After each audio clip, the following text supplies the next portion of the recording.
Halo, Assalamualaikum warahmatullahi wabarakatuh. Di sini kami adalah kelompok tugas akhir untuk penyelesaian tugas mata pelajaran ekonomi, sejarah, dan geografi. Dan kali ini kami akan membahas negara Brunei Darussalam. Pertama, saya akan menjelaskan tentang sejarah Brunei. Kesultanan Brunei mencapai masa kejayaan dari abad 15 sampai 17, ketika daerah kekuasaannya mencapai seluruh Pulau Kalimantan dan Kepulauan Filipina. Brunei terutama paling kuat dalam masa pemerintahan Sultan kelima Bolkiah dari 1473 sampai 1521 yang terkenal karena perjalanan-perjalanannya di samudra dan menaklukkan Manila.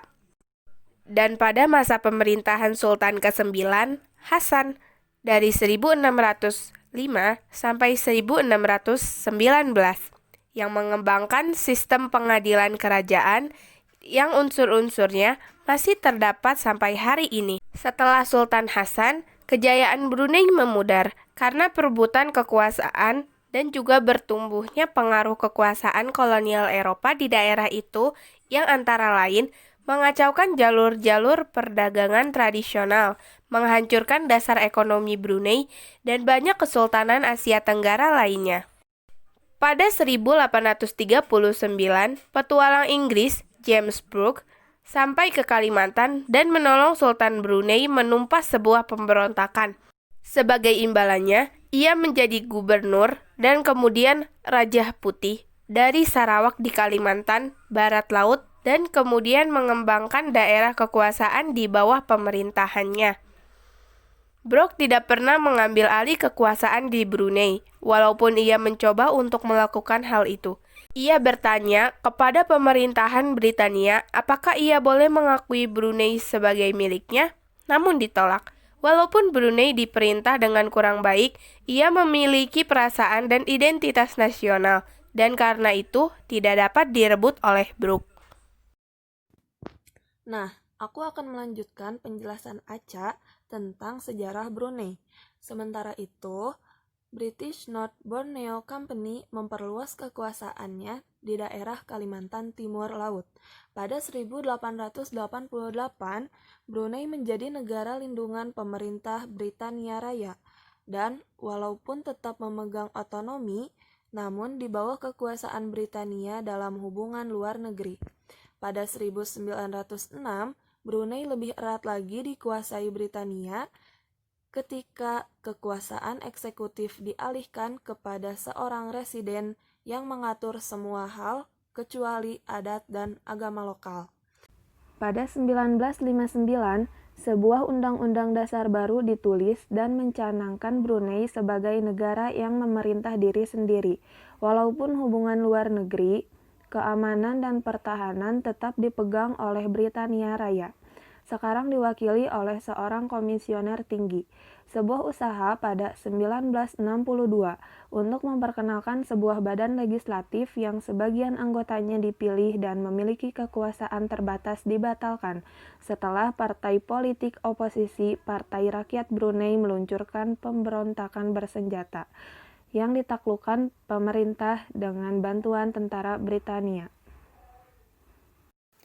Aku akan melanjutkan penjelasan dari Amini tentang sejarah Brunei. Pada 1906, Brunei MO pada akhir 1950-an dan awal 1960-an, pemerintah juga menolak untuk bergabung dengan Sabah dan Sarawak di negara Malaysia yang baru terbentuk. Sultan Brunei kemudian memutuskan bahwa Brunei akan menjadi negara yang terpisah. Pada 1967, Omar Ali Saifuddin turun tahta untuk anak laki-lakinya yang kedua, Hassan al-Bolkiah, yang menjadi penguasa ke-29. Sang mantan sultan tetap menjadi menteri pertahanan dan mengambil gelar Sri Begawan. Pada 1970, ibu kota Brunei Town diganti namanya menjadi Bandar Sri Begawan untuk menghormatinya.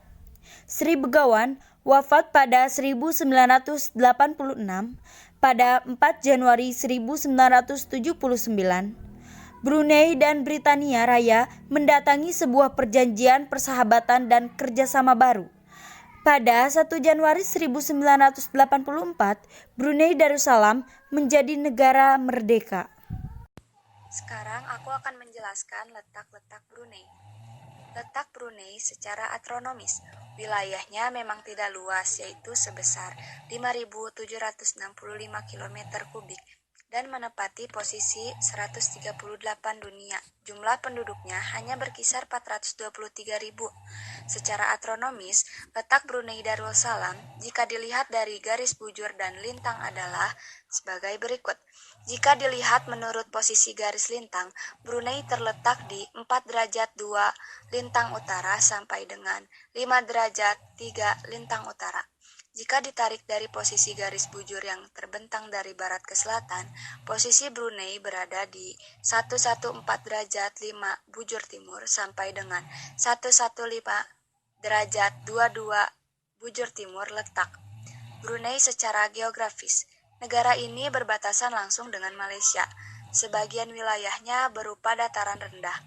Lihat ciri-ciri dataran rendah dan juga pegunungan.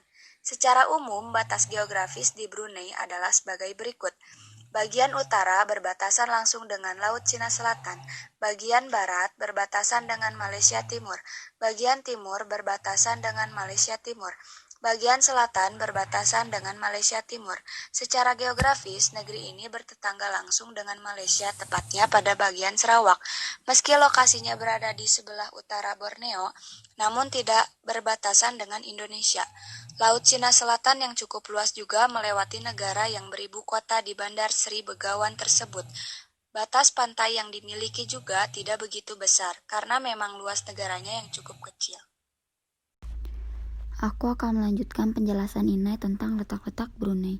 Letak Brunei secara geologi ditentukan oleh struktur permukaan di suatu daerah. Brunei dengan wilayah yang begitu besar memiliki karakteristik yang berbeda di setiap bagian negara. Secara umum lokasinya dibedakan menjadi dua, yaitu wilayah barat lebih dominasi oleh dataran rendah yang berawa-rawa. Daerah inilah yang berbatasan langsung dengan negara Malaysia. Wilayah utara yang berbatasan langsung dengan negara Cina Selatan terdiri dari dataran yang cukup luas dan dialiri oleh beberapa sungai serta teluk. Di lokasi inilah terdapat Teluk Brunei. Tidak hanya berupa dataran rendah saja, negara ini juga mempunyai perbukitan yang terletak di daerah pendalaman. Puncak tertingginya adalah 1850 meter yang terdapat di Bukit Pagon Temburong. Di bagian timur banyak mengalir sungai, di antaranya seperti Sungai Temburong dan anak sungai-sungainya. Dan sekarang aku akan menjelaskan tentang kondisi perekonomian Brunei. Ekonomi negara kecil yang kaya ini adalah suatu campuran keusahawanan dalam negeri dan asing, pengawalan kerajaan, kebajikan, serta tradisi kampung. Pengeluaran minyak mentah dan gas alam terdiri dari hampir setengah PDB. Pendapatan yang cukup besar. Pekerja luar negeri menambah pendapatan daripada pengeluaran dalam negeri. Kerajaan membekali semua layanan pengobatan dan memberi subsidi beras dan perumahan. Aku akan melanjutkan materi yang sebelumnya telah disampaikan oleh Vina, masih tentang perekonomian Brunei. Pemimpin-pemimpin Brunei merasa bimbang bahwa keterpaduan dengan ekonomi dunia yang semakin bertambah akan menjajaskan perpaduan sosial yang sangat dalam. Walaupun Brunei telah memainkan peranan yang lebih kentara dan lebih kuat dengan menjadi ketua Forum APEC pada tahun 2000. Rancangan-rancangan yang dinyatakan untuk masa depan termasuk peningkatan kemahiran tenaga buruh, pengurangan pengangguran, pengukuhan sektor-sektor penerbangan, dan pariwisata, secara umum peluasan lagi atas ekonominya. Sistem penerbangan Brunei diraja, sistem penerbangan negara sedang mencoba menjadikan Brunei sebagai pusat perjalanan internasional atau Eropa, Australia, dan Selandia Baru. Ia juga mempunyai layanan ke tujuan-tujuan Asia yang utama. Ekonomi Brunei bertumpu pada sektor minyak bumi dan gas.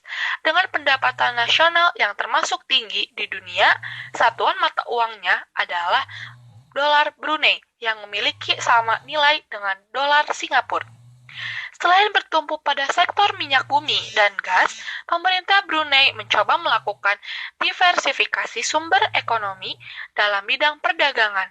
Namun, dalam waktu dekat, usaha tersebut mengalami kebuntutan karena masalah internal kerajaan yang menurut sumber-sumber media internasional dihabiskan untuk kepentingan pemborosan istana.